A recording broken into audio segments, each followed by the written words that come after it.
to try to get from all the allies and say to all the NATO allies to say, hey, in your compound, in your base, you have NATO affiliated Afghan that work for you. We need the list. We need to know who they are. And majority of us were very good. We're keeping obviously a log of all the Afghan working to make sure they get paid.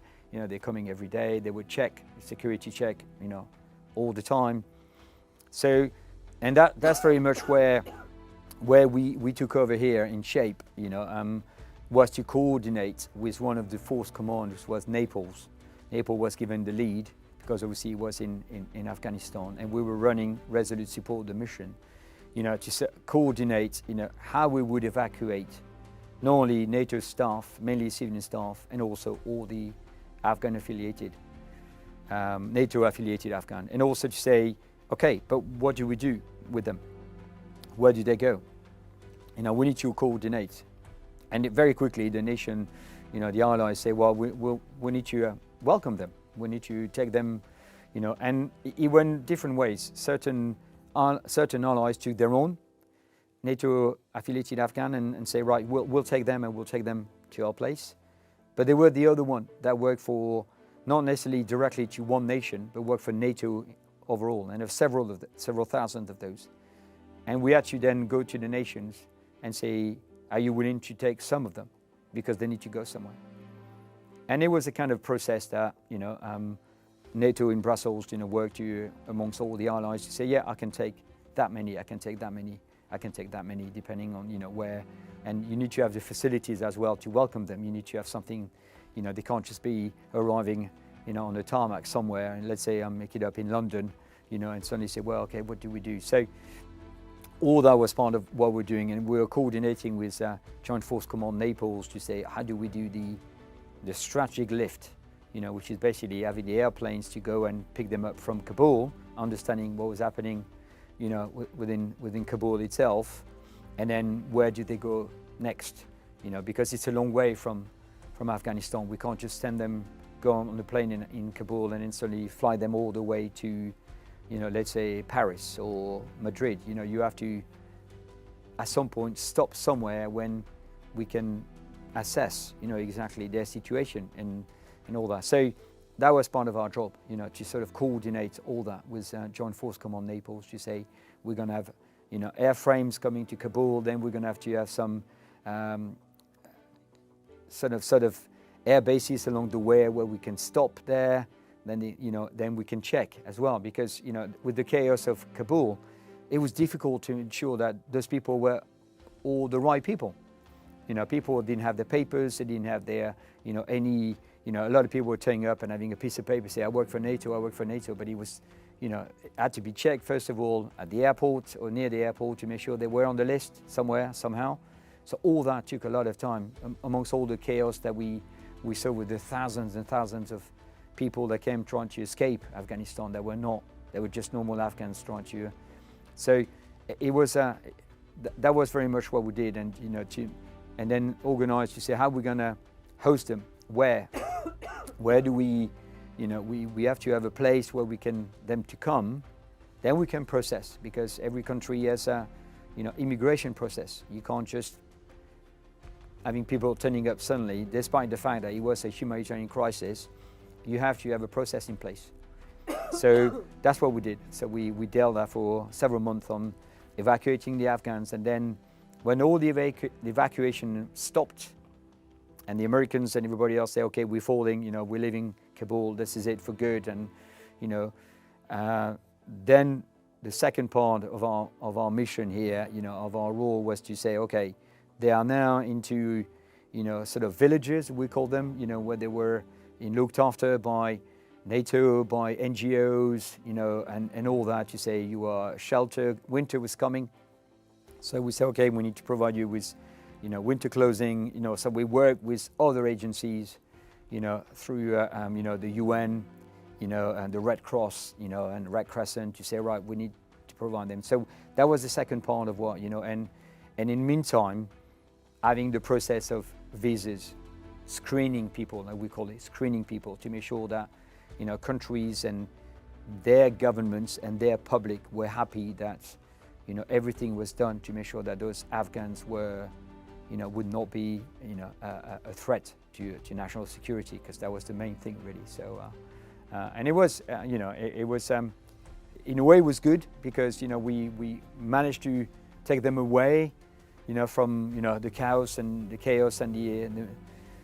catastrophe that was unfolding in Afghanistan. But it took a while, because people were very quickly, if you were with UN refugee camp, you very quickly realize that people, early days, they're all very well, grateful for everything, but after a while it's just, okay, but what's next? What's next for me? What can I do? When am I going to move? Which country am I going? And that become, the kind of try to, for us to accelerate the process to get them into allies, their countries, and the process and everything. So that's what we did for that time. But the early days was very much the evacuation itself. So yeah. When you look at all those years of that conflict now, and the number of deployments that you had, in your mind, do you think it was worth it? Yeah, I think that we've asked ourselves questions, I think, many times, all of us, I think, and I think you can potentially do that in pretty much any modern conflicts that that we've been, or other people have been. It will be the same potentially with what's going on at the moment in Ukraine. But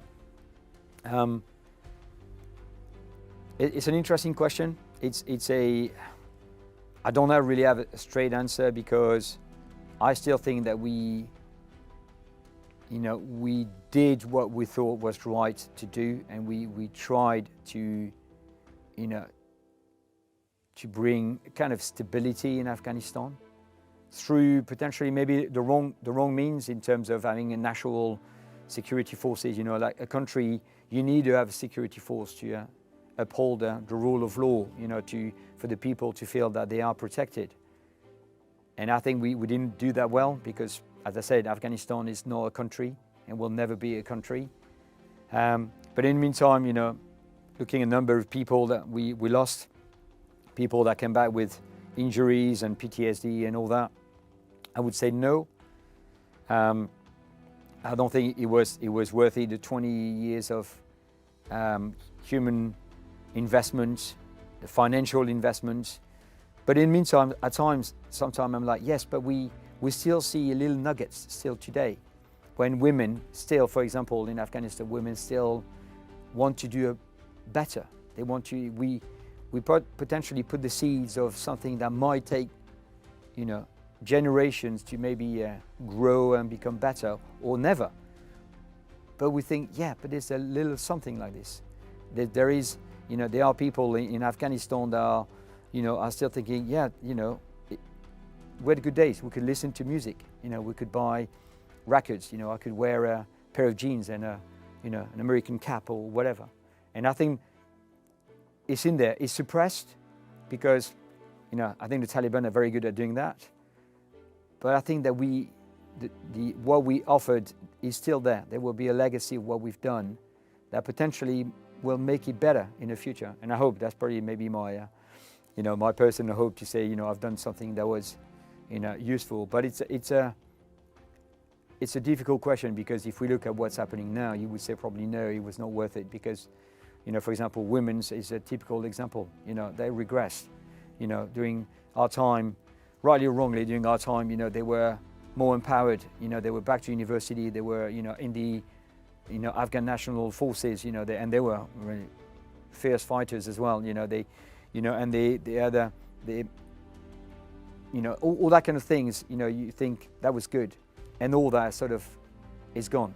They regress and they're back into what they were before. And so you can at times say, well, that was not worth it, but still it's there. I think that's, there's going to be young Afghan women that still remember at the time where they had a bit more freedom and power, and maybe it will remain. I don't know. It's a tricky, it's a tricky question. Was it worth it?